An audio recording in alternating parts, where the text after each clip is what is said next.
أعوذ بالله من الشيطان الرجيم. بسم الله الرحمن الرحيم.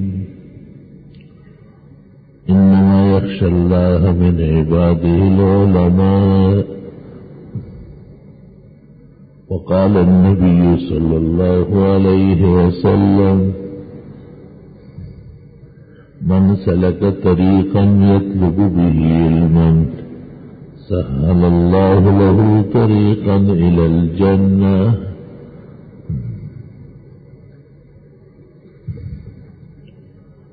اللهم صل وسلم على عبدك ورسولك ونبيك محمد أحمد وعلى آله وأصحابه وبارك وصل وسلم عليه.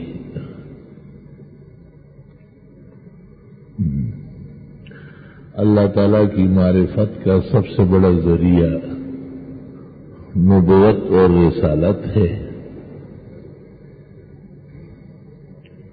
بنی نوع انسان میں سب سے اعلیٰ اور عرفہ مقام انبیاء اور مرسلین کا ہے.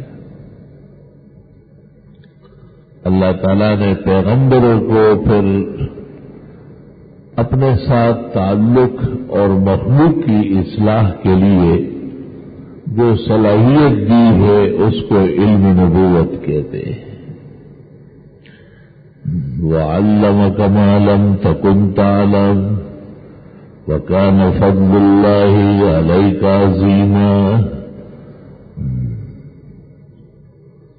اللہ تعالیٰ نے آپ کو وہ علوم دیے جو پہلے حاصل نہیں تھے، اور اللہ تعالیٰ کا آپ پر بہت بڑا فضل ہے. بہت بڑا فضل نبوت کے علم کو کہا. نبوت تو آدم علیہ السلام سے شروع ہوئی اور حضرت محمد صلی اللہ علیہ وسلم پر مکمل ہوئی. بِهِ کمل الانبیاء، میرے ذریعے یا بھی کمل الانبیاء، ہر طرح کی نبوت اور رسالت کی جو عمارت تھی وہ مکمل ہو گئی ہے. آپ نے فرمایا ایک بہترین مکان تیار ہو گیا. ہر شخص آتا تھا اور اسے دیکھتا تھا اور بہت خوش ہوتا تھا،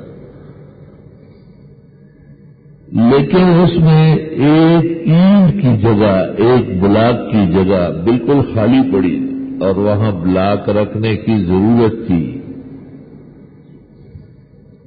اور فرمایا انا تلک اللبن، وہ اینٹ میں ہوں، میرے ذریعے وہ عمارت بالکل مکمل ہو گئی. اور قیامت تک اب کوئی نیا نبی نہیں آئے گا. البتہ اللہ تعالیٰ نے ہمارے پیغمبر صلی اللہ علیہ وسلم کا جو منصب نبوت ہے اس کو علم نبوت کی شکل میں آگے بڑھایا ہے. ابو بکر صدیق رضی اللہ تعالیٰ عنہ پہلا فرد ہے جو نبوت کے علوم سے آراستہ تھے، اور اس پر صحابہ کا اتفاق ہے. صحابہ اس پر متفق ہوئے ہیں جب پیغمبر نے کہا مروا ابا بکر فلیصلی بالناس، ابو بکر کو کہے وہ نماز پڑھائے. آپ کے چچا عباس موجود تھے جن کے لیے آپ نے کہا العم سنو الاب، چچا تو باپ کی طرح ہوتا ہے احترام میں، تعظیم میں، مگر ابو بکر کو ان پر بھی ترجیح دی.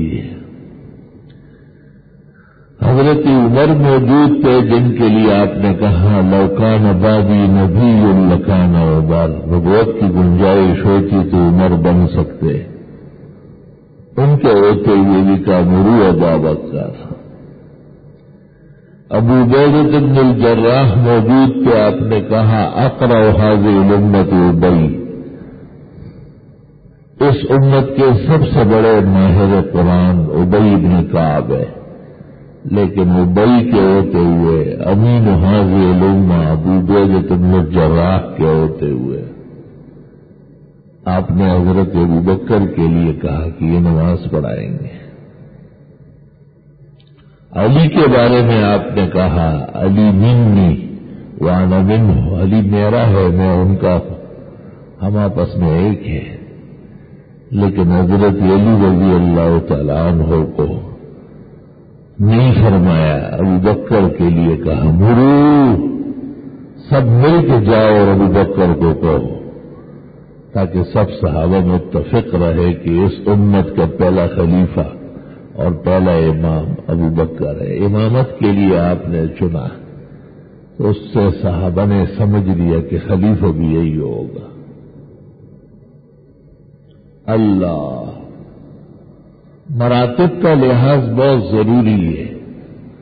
اگر مرتبے فوت ہونے لگے، باپ کی جگہ ماں اور ماں کی جگہ باپ چلنے لگے، بھائی کا کام بہن اور بہن کا کام بھائی اور بیوی کا کام خاوند اور خاوند کا کام بیوی، تو آسمان و زمین کے نظام میں خلل واقع ہو جائے۔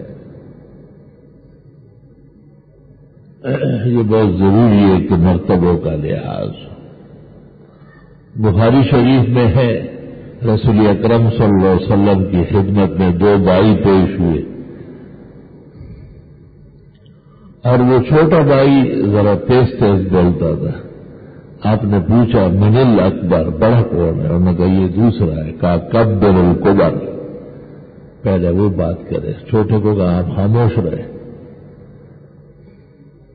وہ بڑا بات کرنے لگا، لیکن اس کا تجربہ زیادہ نہیں تھا اور باتوں کا ماہر نہیں تھا۔ آپ نے پھر چھوٹے کو کہا اب اس کی مدد کر لو۔ کتنا بڑا ادب معلوم ہوا کہ مجلس میں بھی چھوٹا اور بڑا ہوتا ہے۔ ایک بزرگ کو آپ کہتے ہیں آپ بسم اللہ کرے، شروع فرمائیں، پھر جب بات ادھر ہونے لگے آپ اس کی معاونت کر لیں۔ موسیٰ علیہ السلام مستقل پیغمبر تھے اور ہارون ان کے امدادی تھے۔ موسیٰ علیہ السلام کوئی طور جاتے تھے اور ہارون پر اسی وحی کی تبلیغ کرتے تھے۔ ابراہیم علیہ السلام اصل مامور تھے اور اسماعیل علیہ السلام ان کے مددگار تھے۔ موسیٰ علیہ السلام شریعت مستقلہ کے پیغمبر تھے اور ایسے علوم میں سیر کرانے کے لیے حضرت خضر کے پاس بھیج دیا تاکہ پتہ چلے کہ علوم بھی کئی قسم کے ہیں۔ آدمی قرآن و سنت میں بھی ماہر ہو، فقہ میں بھی ماہر ہو، صرف اور نحو و منطق اور عروض و آداب میں بھی، لیکن یہ تو نہیں ہو سکتا ہے کہ اس کو ڈاکٹری بھی آتی ہو اور وہ بہترین انجینئر بھی ہو یا آرمی کا کمانڈر ان چیف بھی ہو۔ کمانڈر ان چیف صاحب خود میڈیکل نہیں جانتا اور میڈیکل ڈاکٹر سرجری نہیں جانتا، اور اگر وہ جانتا ہے تو فزیشین نہیں جانتا۔ یہ دنیا کا دستور ہے کہ آدمی ایک فن میں ماہر ہوتا ہے۔ منطق والے کہتے ہیں ان النفس لا تتوجہ الى شیئین فی آل واحد، ایک طبیعت، ایک شخص ایک وقت میں ایک کام کر سکتا ہے۔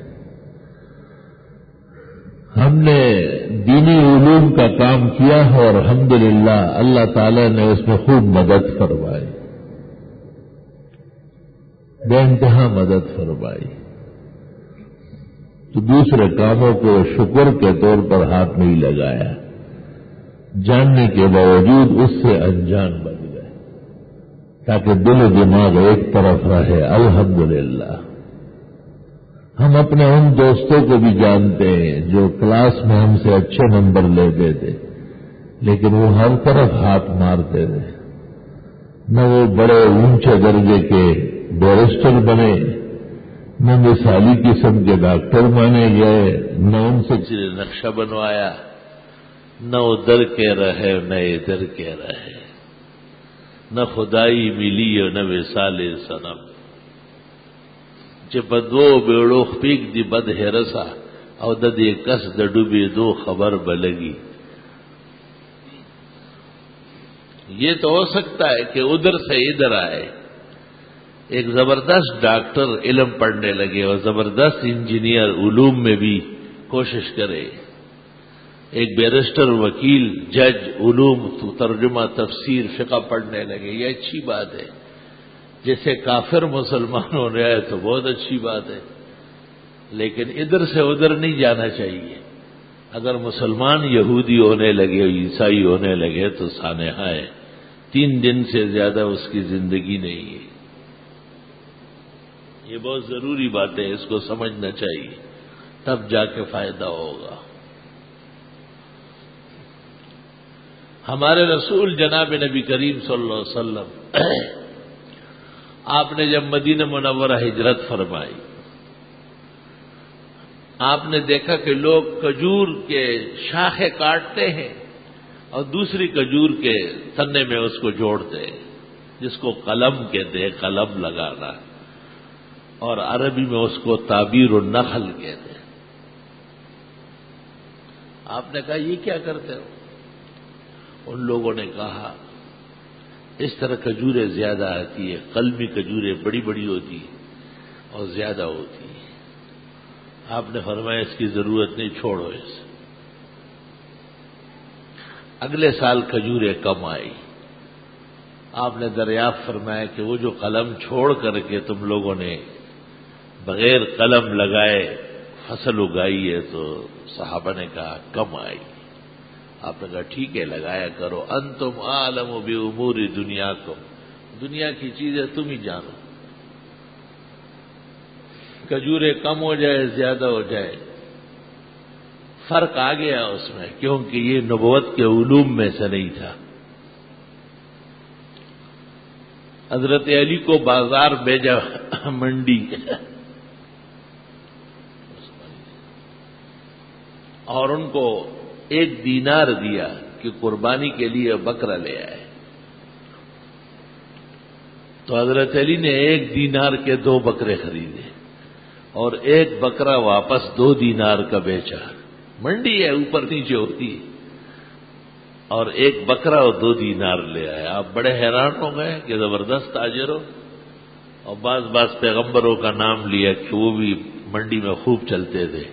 اور پھر فرمایا میں اس کام کے لیے نہیں آیا ہوں، بکرا رکھو دینار تم رکھو، مجھے دینار کی ضرورت نہیں، میں درہم و دینار کے لیے نہیں آیا. آج کل لوگ کہتے ہیں دینی مدرسوں میں اور علوم بھی پڑھائے جاتے ہیں.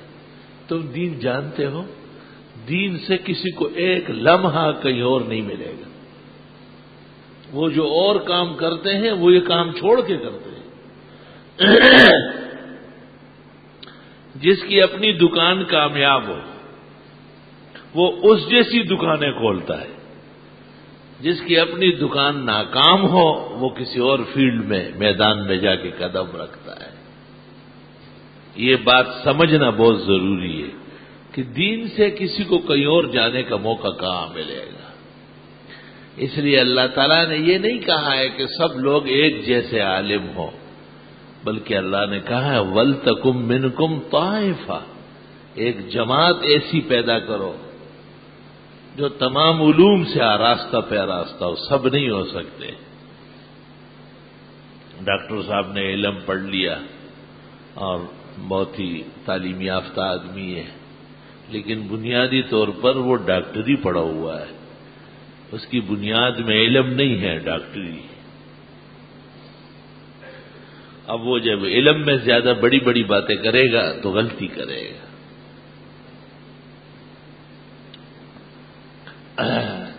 یہ ایک ڈاکٹر صاحب ہے، وہ قرآن کے نام پہ بڑا کام کر رہے، ایک عرصے سے کر رہے.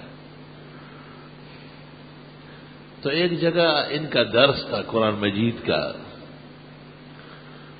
ہم بھی اس میں بیٹھ گئے. تو انہوں نے بڑی شان و شوکت سے کہا آیتیں پڑھی اور آیتیں پڑھنے کے بعد کہا کہ انبیاء قتل ہوئے ہیں، رسول کوئی قتل نہیں ہوا، کیونکہ اللہ تعالیٰ نے کہا ہے کتب اللہ لأغلبن انا ورسلی، میں اور میرے رسول ہمیشہ غالب رہیں گے۔ اول تو اس کا ذہن میں یہ بات کہ جو شہید ہوتا ہے وہ مغلوب ہوتا ہے، یہ خود پس ذہن ہے، علوم سے بے خبری دی جس پر طلباء حیران رہ گئے۔ اس کے بعد ایک طالب علم نے اس پر پرچی لکھی اور اس کو کہا کہ پہلے پارے میں سورۃ بقرہ میں کہ رسول قتل ہوئے، افکلما جاءکم رسول بما لا تہوی انفسکم ففریقا کذبتم وفریقا تقتلون۔ تو پہلے پارے کی آیت سے بے خبر پوری دنیا میں ڈاکٹر صاحب درس قرآن دے رہا ہے، کیونکہ وہ ڈاکٹر پتہ نہیں کون سے فیلڈ کا ہے، قرآن کا ماہر نہیں ہے۔ اور یہی جہان جہان آرا میں نظر آتا ہے۔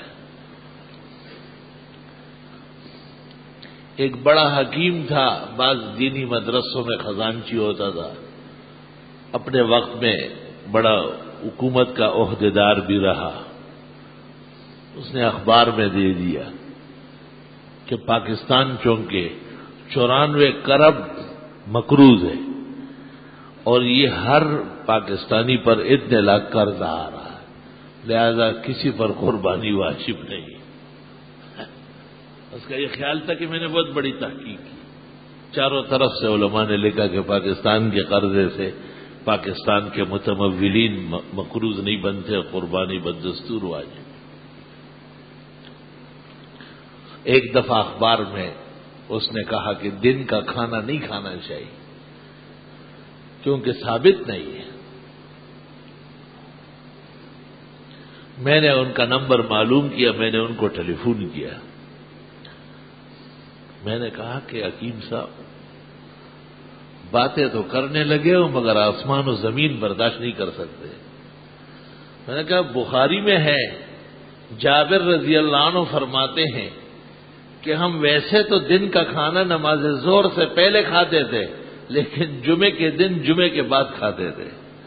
کننا نقیل ونتغدی یوم الجمعہ بعد الجمعہ۔ بخاری شریف کتاب الجمعہ، کتاب الاطعمہ، کتاب الدعوات، کئی مقام پر یہ روایت ایک جیسی آ رہی ہے کہ ہم ویسے تو دن کا آرام اور دن کا کھانا دوپہر کو کرتے تھے ظہر سے پہلے، لیکن جمعے کے دن جمعہ اہم ہوتا تھا اور سویرے ہوتا تھا، تو جمعے کے بعد تو دن کا کھانا اور کس کو کہتے؟ کسی اونٹ کا کان کاٹنا ہے کیا؟ کسی کو تو دن کا کھانا کہتے۔ اور آگے سن لو، ابو بکر صدیق بخاری میں کہتے ہیں کننا ننتظر الجمعہ، ہم جمعے کے انتظار میں رہتے تھے۔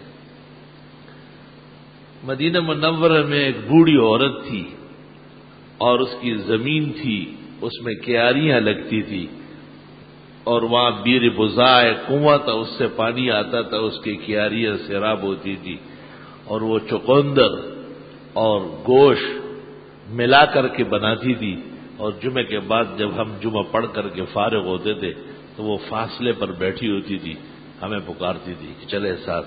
جناب نبی کریم صلی اللہ علیہ وسلم اور ہم سب ان کے گھر جاتے تھے اور وہ بڑے بڑے کاسوں میں وہ روٹی اور سالن ملا کے ہمیں دیتی تھی، ہم بڑے خوش ہوتے۔ کننا ننتظر الجمعہ، حضرت صلی اللہ علیہ وسلم اور ابو بکر اور سارے صحابہ جمعے کے بعد کھانا کھا رہے ہیں، لیکن حکیم صاحب کی مشین میں جو ہے نا وہ جمعے کا کھانا ثابت نہیں ہو رہا۔ اتنے ثابت کس کو کہتے ہیں؟ خیر انہوں نے فوراً تسلیم کیا، شکریہ ادا کیا، کہا احتیاط کروں گا، آئندہ کبھی ایسی بات نہیں کروں۔ ہمیں ان سے محبت ہے اور ہم خوش ہوتے ہیں کہ ادھر سے ادھر آئے اور کچھ سمجھے، لیکن اتنی نہ بڑھاپا کئی داماں کی حکایت، آبا کو ذرا دیکھ و ذرا بند آبا دیکھ، تسلی سے رہے اور اطمینان سے رہے۔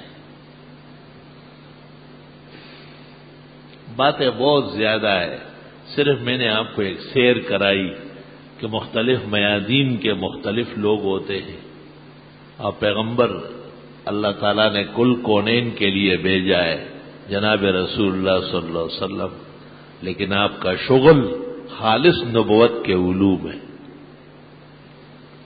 ایسا بھی ہوا ہے کہ ایک پیغمبر نے کشتی بنائی، نوح علیہ السلام نے، انسنا الفلک، آپ کو کشتی بنانی ہے، ویسنا الفلک، قرآن کہتے ہیں اللہ کے حکم کے بعد وہ کشتی بنانے لگے، تو پتہ چل گیا کہ کشتی بنانے کا علم بھی نبوت کا ایک علم ہے، لیکن کشتی سب نہیں بناتے، جو اس شان کا ہوگا وہ اس علم سے آراستہ ہوگا۔ عیسیٰ علیہ السلام کو اللہ تعالیٰ نے اتنی زبردست طبابت دی تھی، حکمت اتنی بڑی دی تھی کہ جو لا علاج مریض ہوتا تھا وہ حضرت عیسیٰ علیہ السلام کے دم سے ٹھیک ہو جاتا تھا۔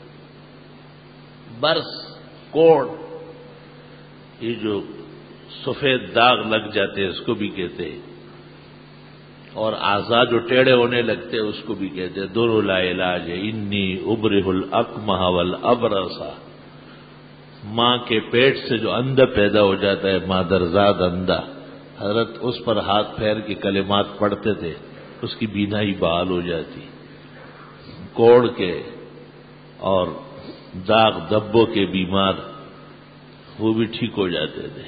وَأُحْيِي الْمَوْتَى، مردے کو دم کرتا ہوں، وہ اٹھ بیٹھتا تھا، بِإِذْنِ اللَّهِ، چپدم بدئی سا جندے شو مڑے، دہغوم جہان پات شنی مگڑے۔ ایک شاعر کہتا ہے کہ عیسیٰ علیہ السلام کے دم سے مردہ اٹھتا تھا، لیکن ایک نہ ایک دن حضرت عیسیٰ علیہ السلام پر بھی موت آئے گی، ابھی آئی نہیں۔ کسی شاعر نے کچھ اور کہا ہے تو جہالت کی ہے۔ اسلامی عقیدہ یہ ہے کہ عیسیٰ علیہ السلام زندہ آسمان پہ گئے، اور قرب قیامت میں آسمانوں سے تشریف لائیں گے، اور اس امت محمدیہ کی قیادت و کمانڈ کریں گے۔ یہ مسئلہ اتنا واضح ہے جیسے یہ مسئلہ واضح ہے کہ محمد الرسول اللہ صلی اللہ علیہ وسلم خاتم النبیین ہے۔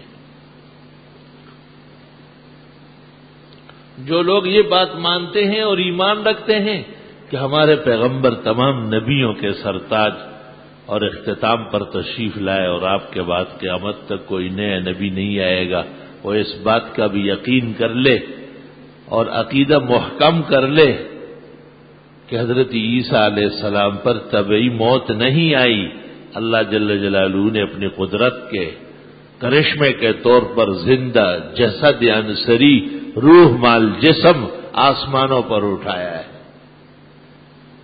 یہ پختہ عقیدہ ہے۔ اہل علم کو چاہیے کہ مہینہ دو مہینے میں ممبر سے اس کو واضح بیان کرے، اور مسلمانوں کو چاہیے کہ رات کو سوتے وقت گھر کے افراد کو اور چھوٹے بچوں کو تعلیم و تربیت میں اس بات کو شامل کرے۔ امام ابن المنذر سے امام الازہر مولانا انور شاہ نے التصریح میں نقل کیا ہے کہ لوگ جب رات کو سوتے تھے تو بچوں کو عقیدے یاد کراتے تھے کہ اللہ ہمیشہ سے ہے اور ہمیشہ رہے گا، اللہ کے سوا سب مخلوقات ہیں، آسمان اور زمین اور کل کائنات نہ تھی، اللہ نے پیدا کیا، اور قیامت میں یہ پھر فنا ہوگی اور اللہ اس سے بہتر بنائے گا۔ پہلے انسان اور پہلے پیغمبر آدم علیہ السلام ہے، اور آخری پیغمبر جناب نبی کریم صلی اللہ علیہ وسلم ہے، اور قیامت تک آپ کے بعد کوئی نئے نبی نہیں آئے گا۔ آدم علیہ السلام خالص مٹی سے پیدا ہوئے، نہ ان کی ماں نہ ان کا باپ، خلقہ من تراب ثم قال له کن فیکون۔ اور حوا صرف باپ سے پیدا ہوئی آدم سے، اور ان کی ماں نہیں ہے، تو ضرورت تھی کہ ایک ایسا بھی پیدا ہو جائے جس کی ماں ہو اور باپ نہ ہو، وہ عیسیٰ علیہ السلام ہے۔ ان مثل عیسیٰ عند اللہ کمثل آدم، یوں عیسیٰ علیہ السلام کی مثال آدم علیہ السلام کی طرح سب۔ اور ان تین کے علاوہ جملہ کائنات مرد و زن سے پیدا ہوتی، یہ عقیدے ہے. عقیدہ اس کو کہتے ہیں کہ آسمان ٹوٹ جائے، زمین پھٹے، پہاڑ ریزہ ریزہ ہو جائے، یہ موجودہ زندگی رہے یا نہ رہے، لیکن وہ بات اٹل رہے گی، اس میں تبدیلی نہیں ہوگی. یہ عقیدہ ہے. یہ عقیدہ تو ایمان کو کہتے ہیں. بچوں کو بینک بیلنس، امریکہ اور برطانیہ کا روب نہ سکھاؤ، بچوں کو ایمانیات یاد کراؤ، پیغمبروں کے نام یاد کراؤ، بڑے بڑے صحابہ کے قصے سناؤ، اور کبھی کبھی سنو ان سے جو آپ کو خود یاد ہے کہ کون سے پیغمبر کس کے بیٹے، کون سے نبی کس سرزمین پر آئے، کس صحابی کا کیا مقام ہے. جتنا علم آپ کو ہے اتنا تو گھر والوں کو دے دے، اور بڑھ جائے گا. وَعَلَّمَكَ مَا لَمْ تَكُنْ تَعْلَمْ، جو نہیں جانتے وہ جاننے لگیں گے. سلف صالحین کے ہاں اس لیے زیادہ مدرسوں کی ضرورت نہیں تھی، کیونکہ کلکم رائن و کلکم مسئول، ہر شخص ذمہ دار تھا اور اپنی ذمہ داری کا احساس رکھتا تھا. میں نے گزشتہ جمعے سنایا کہ ام المومنین عائشہ کی خدمت میں ایک یہودیہ آئی مسکین، ام المومنین نے ان کو بیک دے دیا. اس نے کہا اعاذک اللہ من عذاب القبر، اللہ تعالیٰ آپ کو عذاب قبر سے بچائے. ام المومنین دنگ رہ گئی، ہمیں بھی عذاب ہوگا، ہم تو مسلمان ہیں، پیغمبر کے ساتھ ہے.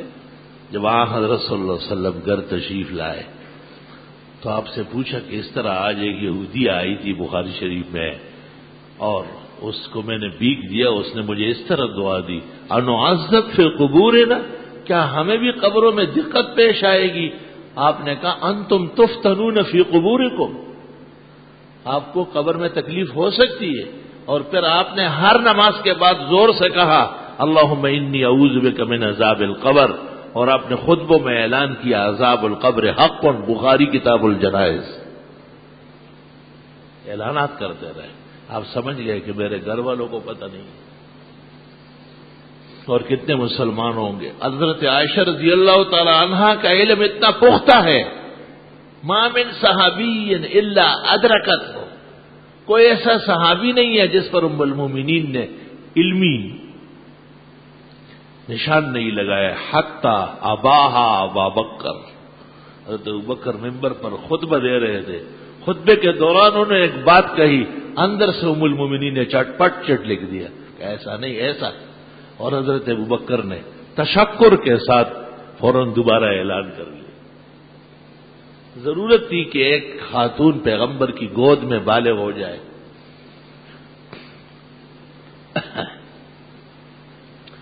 اور پیغمبر کے تمام نبوت کے علوم ان کو منتقل ہو جائے. اس کی ایک وجہ یہ بھی ہے کہ حضرت صلی اللہ علیہ وسلم کی ان کے ساتھ محبت بھی بہت زیادہ تھی. آپ نے کہا میں تمام بیویوں کے ساتھ مساوات کرتا ہوں، لیکن حضرت عائشہ سے کچھ زیادہ محبت ہے، اور اللہ سے کہا کہ یہ تو آپ کے اختیار میں ہے، میرے اختیار میں نہیں ہے، اور آپ مجھے اس پر نہ پکڑے. معلوم ہوتا ہے کہ اگر کوئی شخص اختیاری طور پر فرق کرتا ہو تو پکڑا جائے گا. اللہم ھذا قسمی بین نسائی، خدایا میری بیویوں کے درمیان تقسیم جو مجھ سے ہو سکتی تھی، فلا تأخذنی فیما تملک ولا املک فیما احب عائشہ، رواه البخاری و مسلم. ہر چیز کا ترازو لگے گا، ترازو قیامت کے دن جو لگے گا وہ ہر چیز کا ہوگا. ایک قول یہ بھی ہے وَلِكُلِّ حَادِثَةٍ لَهَا مِيزَانُ، ہر عمل اور عقیدے کا علیحدہ ترازو ہوگا. یہ آپ پیر کے دن صبح ختم بخاری میں سن لیں گے انشاءاللہ تعالی. الیس الصبح بقریب، وہ اتنا دور نہیں ہے.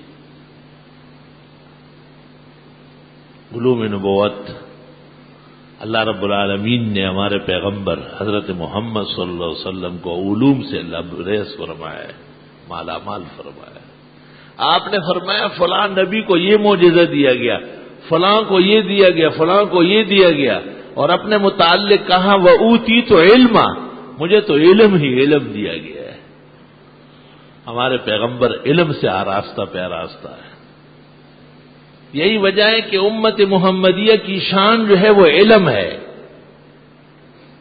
1500 سال گزرنے کے باوجود آج بھی روئے زمین آپ کی نبوت کے چرچوں سے بھری ہوئی ہے. ہنوز ابر رحمت درف شانس مہو میں خانہ و مہرے نشانس. اس فیضان کے چشمے میں کمی نہیں آئی ہے، وہ بڑھتا چلا جا رہا ہے، کیونکہ آپ نبی آخر زمان ہیں.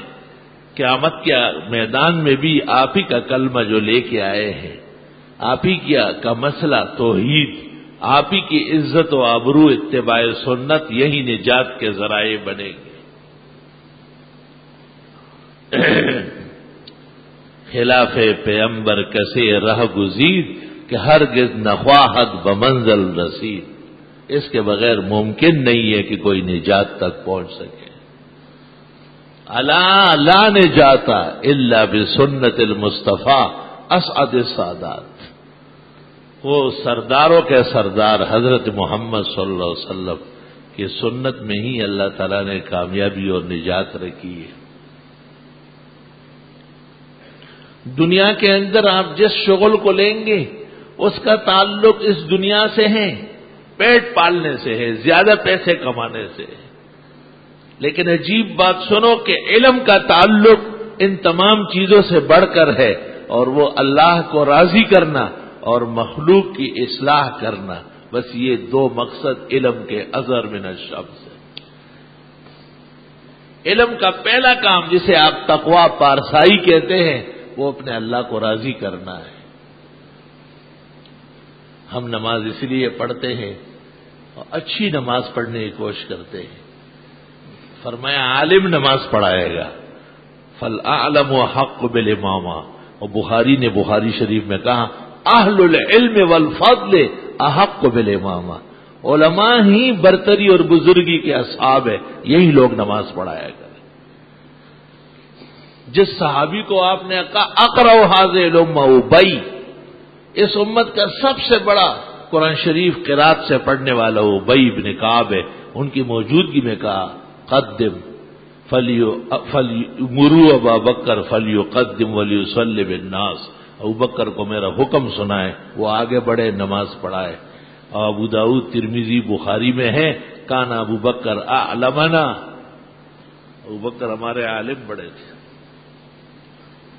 اب ہاں آپ بھی کہتے کہ عالم بڑا ہے فلاں، لیکن جب آپ کی دکھتی رگ پر انگلی رکھ لے وہ تو پھر کہے بس آج کے بعد میں وہاں نہیں جاؤں گا.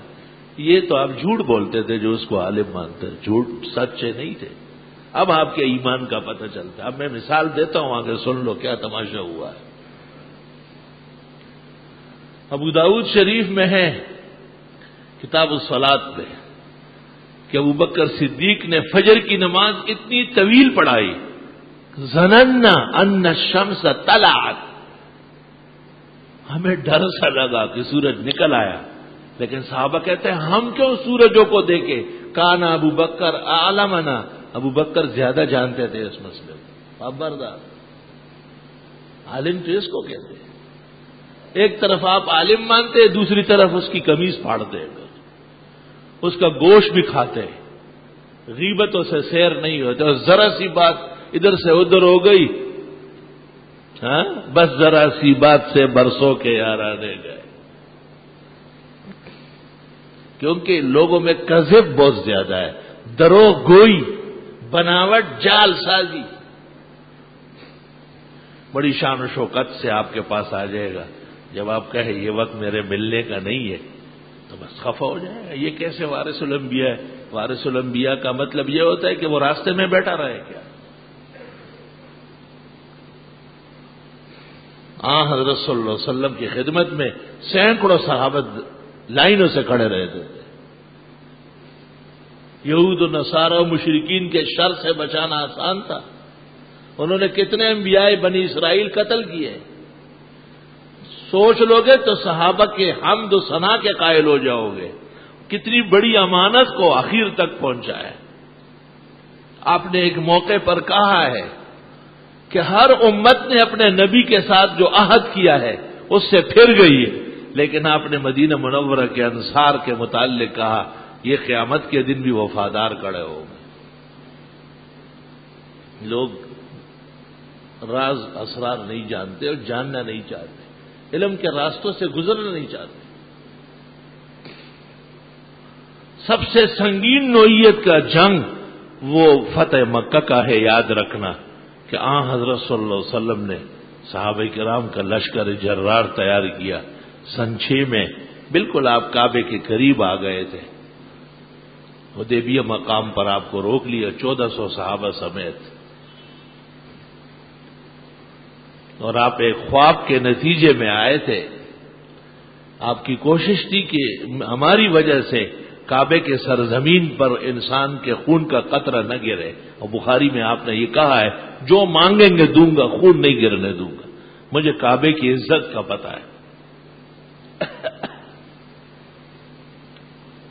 اور مشرکین بس ایک ہی بات پہ اڑے رہے کہ آپ عمرہ نہیں کر سکتے ہو، آپ چلے. آپ نے ان سے کہا بھی کہ آپ کو کعبے کی تاریخ میں کوئی ایک واقعہ یاد ہے جس میں کسی کو یہاں سے واپس کیا گیا ہو؟ لیکن وہ تو بڑے جاہل تھے، مشرکین بڑے بے دین لوگ تھے. جب آپ وہاں سے واپس ہونے لگے سورۃ فتح نازل ہوئی، انا فتحنا لک فتحا مبینا. آپ سمجھ گئے کہ ہماری مظلومیت اللہ کو اس پر رحم آیا اور اللہ نے اس کی مدد کا عہد کر لیا، اعلان کر لیا. بس مدینہ پہنچتے ہی آپ نے مکہ مکرمہ پر اٹیک کرنے کا انتظام شروع کر لیا.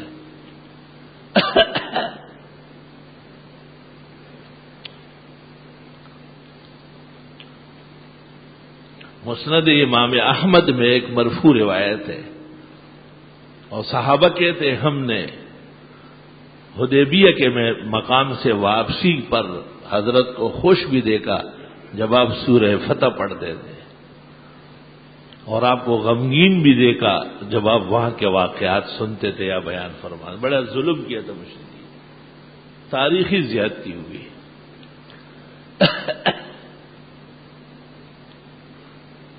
اس کے بعد خیر طویل قصے چھوڑتا ہوں، مقصد پر آتا ہوں. جس وقت مکہ مکرمہ سے صحابہ کا لشکر جرار 10,000 اور 12,000 بلکہ اس سے بھی زیادہ آپ نے ترتیب دے دیے، ایک ایک قبائل کے بڑے کو اس کا نمائندہ بنایا. عربوں میں یہ چیزیں بہت چلتی ہیں، اور جہاں تک جائز طریقہ ہو تو قبائل اور قوموں کا خیال کرنا چاہیے. بلا وجہ دنگا فساد کی ضرورت نہیں ہوتی، دین پر انہیں متفق کرنا ضروری ہے. اچھا جی، آئے ہائے. جس وقت یہ تمام ترتیب ہو گئی تو انصار نے آپ سے گزارش کی اور کہا ایک بات ہماری مان لی جائے.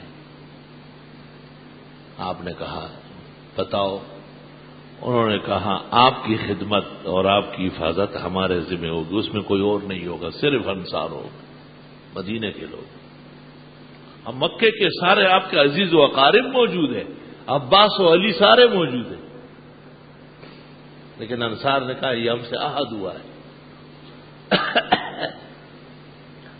ہم آپ کو لے کے آئے ہیں، ہم قیامت کے دن اس امانت کا جواب دینے والے ہیں. آپ نے کہا اجازت ہے. انہوں نے 40 ایسے کمانڈر تلاش کیے جو ایک 200-300 کے برابر سمجھا جاتا، اتنا دراندیش، اتنا جنگجو، اتنا تمام میادین میں سبقت لے جانے والا، اور ان کو مختصر لوگ صرف 40. ان میں حضرت صلی اللہ علیہ وسلم سے کہا کہ یہ آپ کے ساتھ رہے گی، اور آپ نے اس کی تعریف کی. انہوں نے آپ کو ایک جگہ بتائی تھی مکہ میں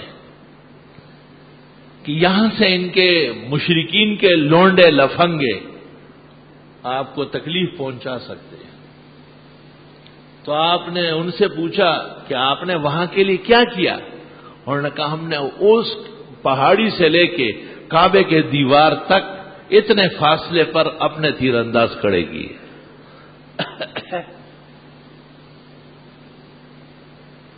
ایک روایت میں آپ بہت خوش ہوئے اور آپ نے ان سے کہا ایسا لگتا ہے تمہیں سلیمان علیہ السلام کے میدان جنگ کا نقشہ کہیں سے ملا ہے۔ حضرت سلیمان جب کہیں جاتے تھے تو واپس بغیر فتح کے نہیں آتے۔ اللہم صلی وسلم علی النبی الامی وعلی آلہ واصحابہ۔ صحابہ نے بہت بڑا احسان کیا ہے، اور صحابہ کا فضل و شرف وہ مسلمہ ہے۔ صحابہ کا قیامت تک کے کلمہ گو لوگوں پر احسان عظیم ہے۔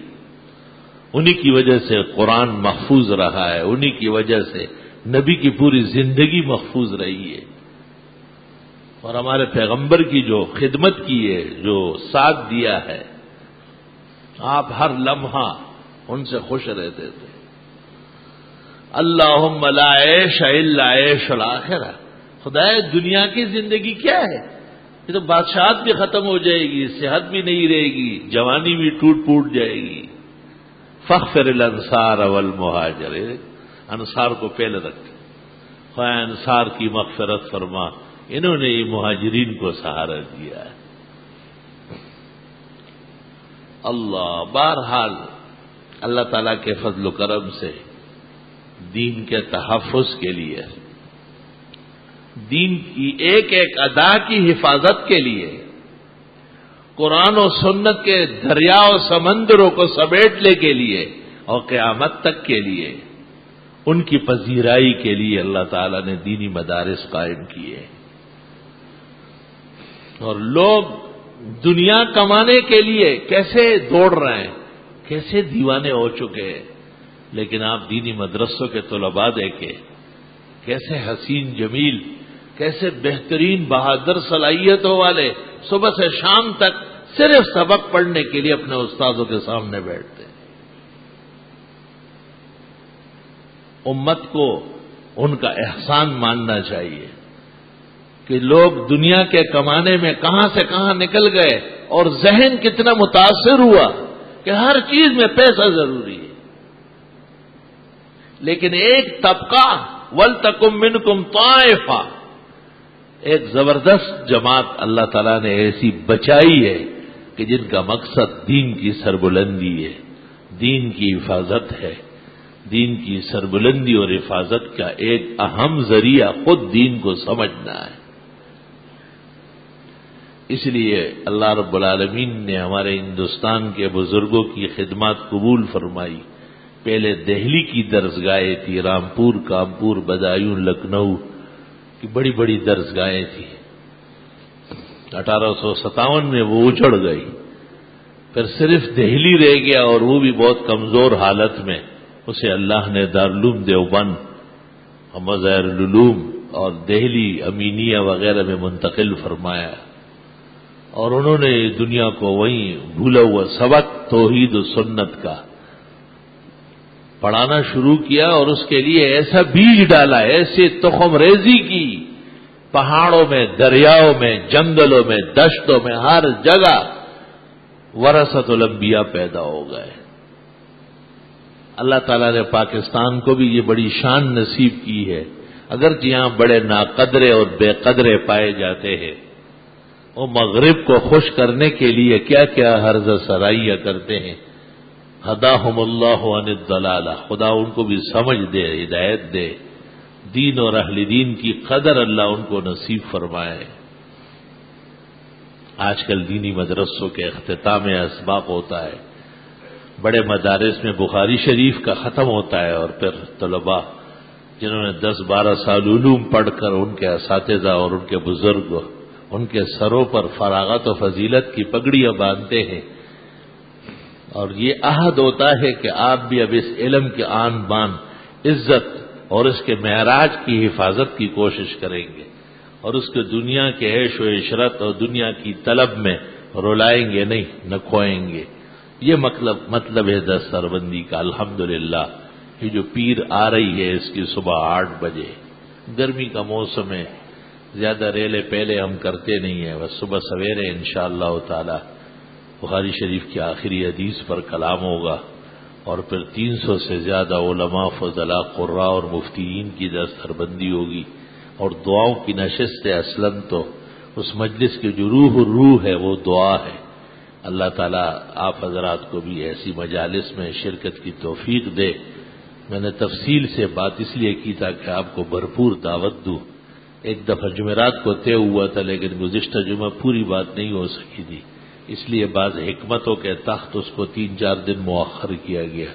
پیر کے دن صبح 8 بجے انشاءاللہ بخاری شریف کا ختم ہوگا اور جامعہ عربیہ احسن العلوم کے 255 سے زیادہ فضلاء اور 35 سے زیادہ مفتی، 20 کے قریب خواتین ہیں جو دور حدیث کر چکی ہے. عورتوں میں ایک ایسی بھی ہے جو مفتی صاحبہ بن گئی ہے اور انہوں نے فتویٰ پڑھ لیا الحمدللہ. ان سب کی عزت افزائی اور ان کے آخری اسباق و نصائح ان میں آپ بھی موجود رہے.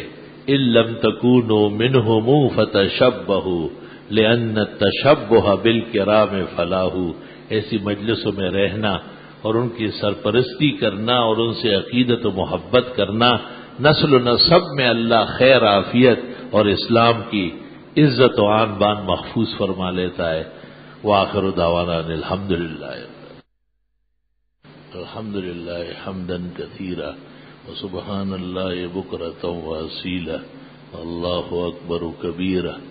اشہد ان لا الہ الا اللہ وحدہ لا شریک لہ واشہد ان سیدنا ومولانا محمدا احمد عبدہ ورسولہ ارسلہ اللہ تعالی الى کافۃ الخلق بین یدی الساعة بشیرا ونذیرا وداعیا الی اللہ بإذنہ وسراجا منیرا.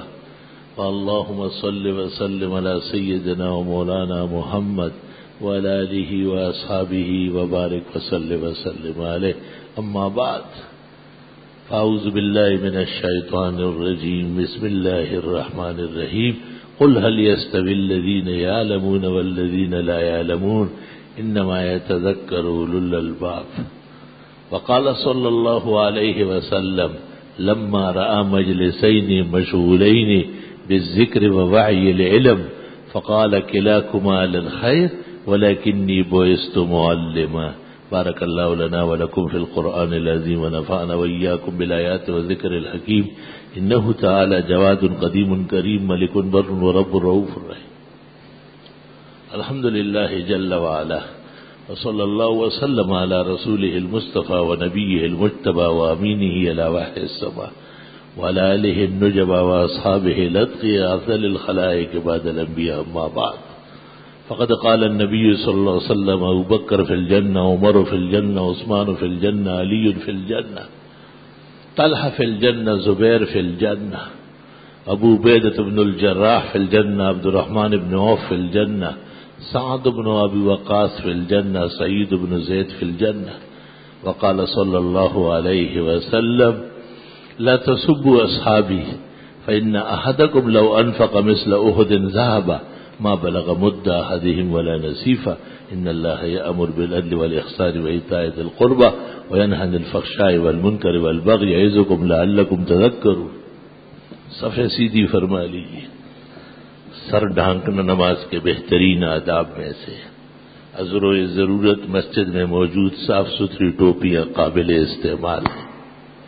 بغیر کسی شرعی اور بشری وجہ کے ننگے سر نماز پڑھنا ثواب سے محرومی کا باعث. مرد کے لیے ضروری ہے شلوار کے 5-6 ٹخنوں سے اوپر. صفحہ سیدھی فرما لیجیے، درمیان میں جگہ نہ چھوڑیں. صفحہ جڑ جڑ کے کھڑی رہنا نماز کی قبولیت اور صحت کی نشانی ہے.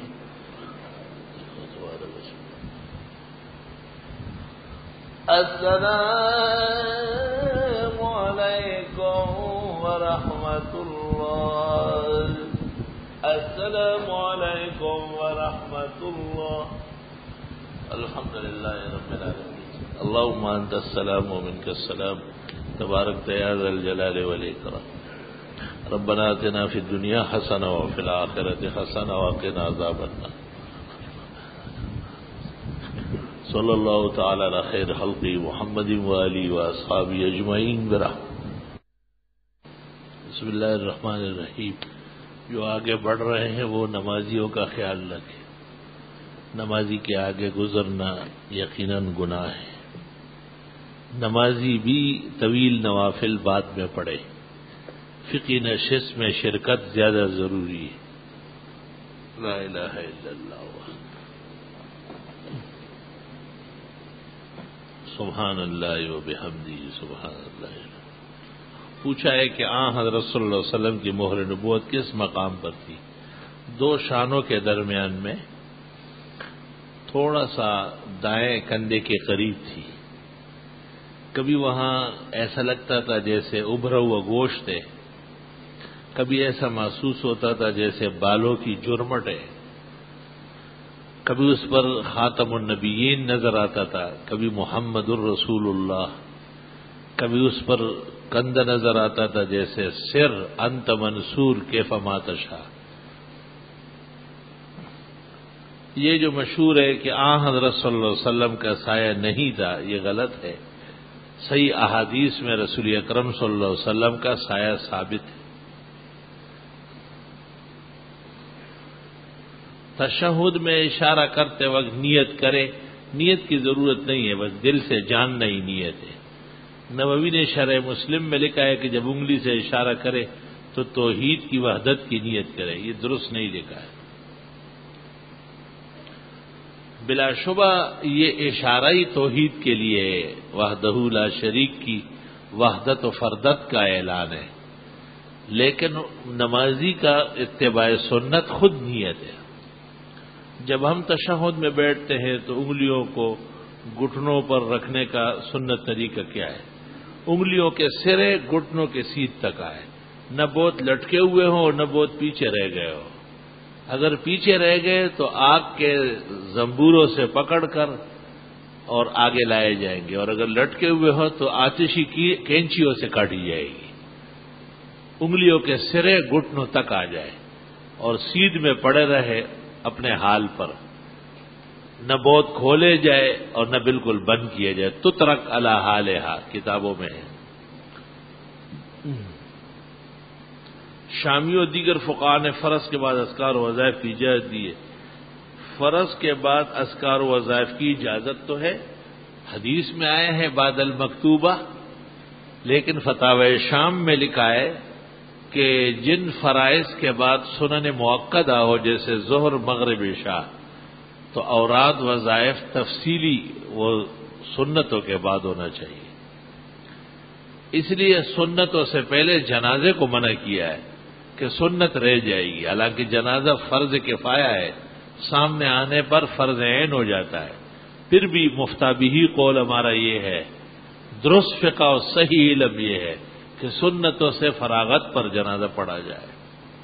جہاں آپ نے دیکھا کہ سنتیں چھوڑ کر جنازہ کھڑا ہوا، سمجھ لو کہ میری مجلس غیر فقی ہے اور اس کا علم ناقص ہے۔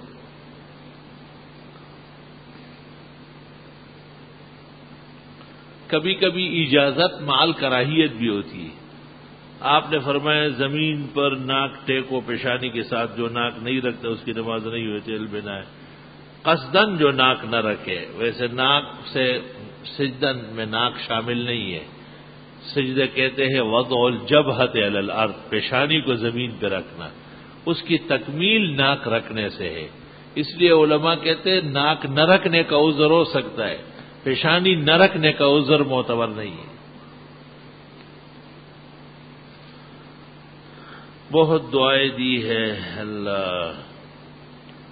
مفتی رشید احمد صاحب کے رسالہ علماء کا مقام میں تفسیر عثمانی متعلق لکھے، اس کو تفسیر عثمانی کا صحیح نہیں ہے، بلکہ یہ تفسیر شیخ الہند ہے، مکمل مولانا شبیر احمد نے کیا ہے، باقی ترجمہ 5 پاروں کی تفسیر شیخ الہند کی ہے، بلکہ بعض کتب خاصہ نے اس کو تفسیر عثمانی کا ٹائٹل دیا۔ میرے خیال میں مولانا مفتی رشید احمد نے پوری زندگی میں اتنی اچھی بات نہیں کہی ہوگی جو یہ کہی کہ یہ تفسیر شیخ الہند ہے۔ فاتحہ، بقرہ اور نساء، ان صورتوں پر تفسیر بھی حضرت اقدس شیخ الہند کی ہے۔ آل عمران ضائع ہو گئی تھی، اور آل عمران کے حواشی اور پھر مائدہ سے آخر قرآن تک ان کے لائق فائق شاگرد مولانا شبیر احمد صاحب عثمانی کی ہے۔ خاص سازش کے تخت اس کو عثمانی تفسیر کہا جاتا ہے، بلکہ تفسیر شیخ الہند کہنا زیادہ علمی بات ہے۔ آپ نے آج کے بیان میں کہا ہے کہ قاریوں کے بجائے عالم کو نماز پڑھانے، جب معلوم یہ کرنا ہے کہ آپ کی غیر موجودگی میں قاری صاحب نماز پڑھاتے، کیا وہ عالم ہے؟ بالکل، ہمارے قاری صاحب تو یہاں سے بھی فاضل ہے اور بنوری ٹاؤن سے بھی فاضل ہے، الحمدللہ۔ اس حدیث میں فجر کی نماز جماعت سے مراد ہے، جس نے صبح کی نماز پڑھی وہ اللہ کی پناہ میں ہے۔ تو کیا صبح کی نماز سے کوئی اور چیز مراد ہے کیا؟ صبح کی نماز کامل تب ہوگی جب باجماعت ہو۔ احرام کی چادر میں کاغذات اور نقد رقم کی حفاظت کے لیے جیب بنانا کوئی حرج نہیں، عقل مندی ہے، ہونا چاہیے، لیکن جیب بناؤ گے کیسے؟ سلا ہوا کپڑا تو احرام میں منع ہے، شریش اور گوند وغیرہ سے جیب لگا لے، یا تولیا جہاں بنتا ہے اس کی بنوائی میں جیب بن جائے۔ بہتر یہ ہے کہ جو پٹا آپ باندھتے ہیں اوپر اس میں گنجائش ہو ضروری کاغذات رکھنے کی۔ رجب کی 27 تاریخ کے روزے رکھنے کے بارے میں کیا حکم ہے؟ ثابت نہیں ہے۔ دلائل الخیرات ہر شخص پڑھ سکتا ہے جس کو اجازت ہو۔ شب برات میں کون سے اعمال بہتر ہے؟ استغفار اور اللہ سے معافی مانگنا اور دعائیں کرنا۔ قصیدہ برد شریف جو امام بصیری نے پڑھا اس کے متعلق آپ کی رائے کیا ہے؟ اللہ آپ کو صحت تندرستی اور ایمان و عمل کے ساتھ توحید و سنت کی جو خدمت کر رہے قبول آمین۔ ٹھیک ہے، وہ جس طرح مشہور ہے یہی ٹھیک ہے۔ شادی کے بعد بچے کی ولادت کے لیے 9 مہینے ضروری ہے، اگر 8.5 مہینے 7 مہینے بچے کوئی حرج نہیں، 6 مہینے کے بعد جو پیدا ہوگا وہ اسی شخص کا سمجھا جائے گا، اور 6 مہینے سے پہلے پیدا ہوا اور موٹا تازہ ہے تو پھر خطرہ ہوگا۔ 6 مہینے سے پہلے ساقط ہو گیا، لوتھڑا نکل آیا اس کا، وہ تو ٹھیک ہے، اور لوگوں کے نسب پر شک کرنا جائز نہیں ہے۔ مسلمانوں کے ہاں جب نکاح ہوتے ہیں اس کے بعد ہی بچے ہوتے ہیں۔ پتہ نہیں کس ورطہ غفلت میں آپ پڑ گئے۔ زید کے ذمہ 1 سال کی نماز ہے اور وہ وصیت کر گئے فدیہ دینے کا، تو وہ فدیہ کس طرح ادا کرے؟ فی نماز 50 روپے، اور وطر مستقل نماز ہے 6 5 30، 300 روپے یومیہ۔ 5 نمازیں ہوتی تو 250، وطر 7 ہو گئے تو 300 ہو گئے۔ 300 روپے یومیہ خدا کا مجرم دنیا سے گیا ہے، جتنا جلد ہو سکے اس کی جان جوڑاؤ، ورنہ منکر نکیر ڈنڈے سوٹے لگائیں گے اس کو۔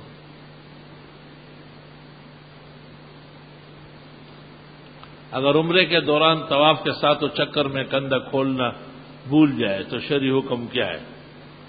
بس ثواب میں فرق آئے گا۔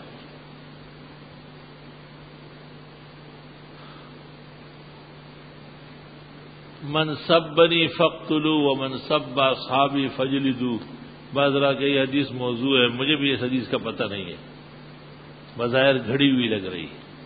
ظہر کی نماز کی 4 سنت پڑھ لے، ابھی جماعت کھڑے ہونے میں وقت ہے، کیا اس درمیان کوئی قضا پڑھ سکتے؟ بندے کے والد کوئی کاروبار کرنا چاہتے ہیں، بندے کے والد سلسلے میں استخارہ کریں، لیکن عربی زبان سے ناواقفیت ہے، تو بندہ اپنے والد کے لیے کاروبار کے سر استخارہ کر جیا، آپ بھی کر سکتے، اور استخارے کے لیے ضروری نہیں کہ عربی دعا ہو، آپ اپنی بولی میں دعا مانگ سکتے ہیں۔ اگر کوئی احرام کی حالت سے بھول کر اپنے بال کاٹ لے تو کیا حکم ہے؟ بال کاٹنے پر تو دم آئے گا۔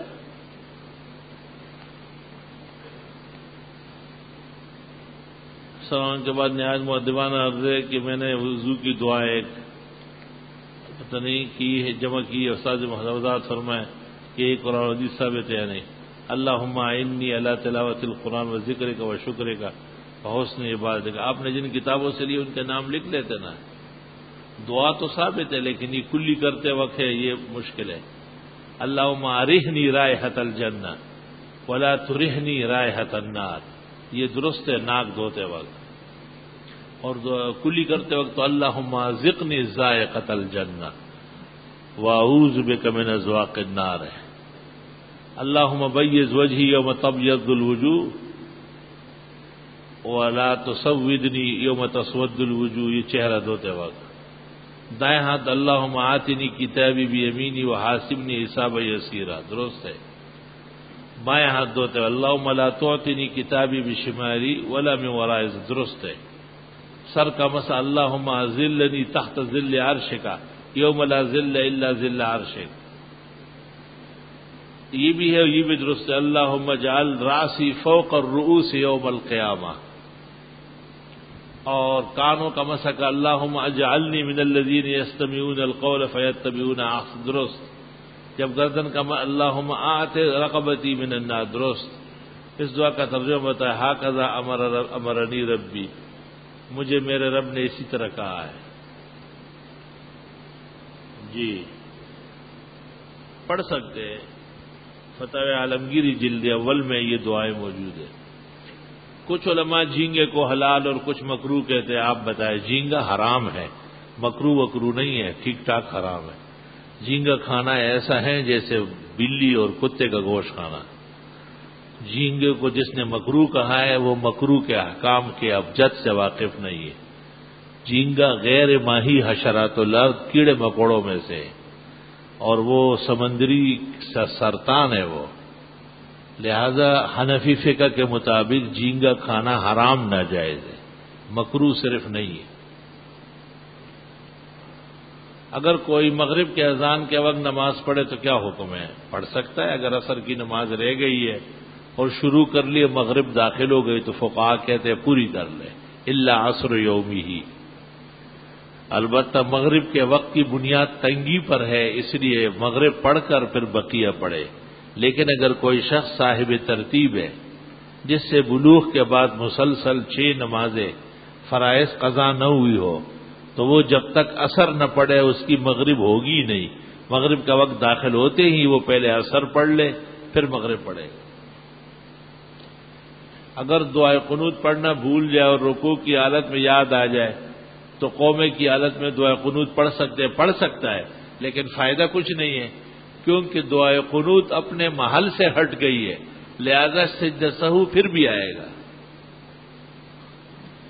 ایک شخص نے مشترکہ زمین باقی ورثاء کی اجازت کے بغیر فروخت کی، اور اس مشتری نے وہ زمین خرید کے اس کے کاغذات بھی مکمل کر لیے، اور شرکاء کو بھی اس بے کا علم تھا، مگر وہ کسی وجہ سے اس بے کے ختم کرنے میں تصرف نہ کر سکے.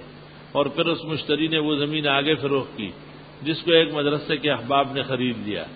تو اب وہ ورثاء اور علاقے کے لوگ اس زمین پر تعمیر وغیرہ سے روک رہے. تو شرعاً کیا حکم ہے؟ درست ہے. وہ جو لوگ خاموش رہ گئے ہیں ان کا حق ساکت ہو چکا ہے. جب سب کچھ ہو رہا تھا تو آرام سے تھے، اور جب مدرسہ اور مسجد بننے لگی تو شیطان سوار ہو گیا ان کے اوپر. اب ورثاء کو خیال آ گیا کہ ہماری اور آپ نہ بنائے. بس فطرت اور مزاج میں دین دشمنی شامل ہے. پھر تو خوشی سے اجازت دینی ہے کہ چلو ہمارا بھی اس میں حصہ تھا اور ہم سے پوچھے بغیر آپ نے آگے بڑھایا، لیکن چونکہ دین کے کام آ رہی ہے ہماری اجازت ہے. خوشی سے اجازت دے دیتے تو ثواب میں بھی شریک ہو جاتے. جو بات کہی بخدا لاجواب کہی. ایک موذی بیماری میں مبتلا ہو، دعا فرمائے اللہ صحت دے، آمین. میری اہلیہ کا آپریشن ہوا ہے، اہلیہ اور بچی کے لیے دعا کی درخواست ہے، آمین. حضرت کاروبار میں کچھ پریشانی ہے، کثرت سے استغفار کرو. استغفار اور دقت، استغفار اور مشکل، استغفار اور بیماری، استغفار اور تکلیف، استغفار اور مال کی کمی، اور استغفار کی کثرت اور اولاد کا نہ ہونا، یہ کبھی بھی نہیں ہوگا. جو شخص استغفار کثرت سے کرے گا، جو 40 دن میں 40,000 پڑھ لے، شیخ الاسلام ابن تیمیہ نے کہا ہے اللہ اس کی دعا ضرور قبول کرے. الحمدللہ رب العالمین. نستغفرک اللہم ونسألک السلام والعافیہ. لا الہ الا اللہ وحدہ لا شریک لہ. یا اللہ مسلمان مرحومین کی بخشش فرما، بیماروں کو صحت شفا عطا فرما، پریشان حالوں کی مدد فرما. جن حضرات نے دعاؤں کے لیے کہا ہے یا کہنا چاہتے تھے نہیں کہہ سکے، اللہ ان سب کو شریک اجر و ثواب فرما. ربنا تقبل منا انک انت السمیع العلیم وتب علینا انک انت التواب الرحیم. اللہ خیر الحافظ وارحم الراحمین. وصلی اللہ تعالی علیہ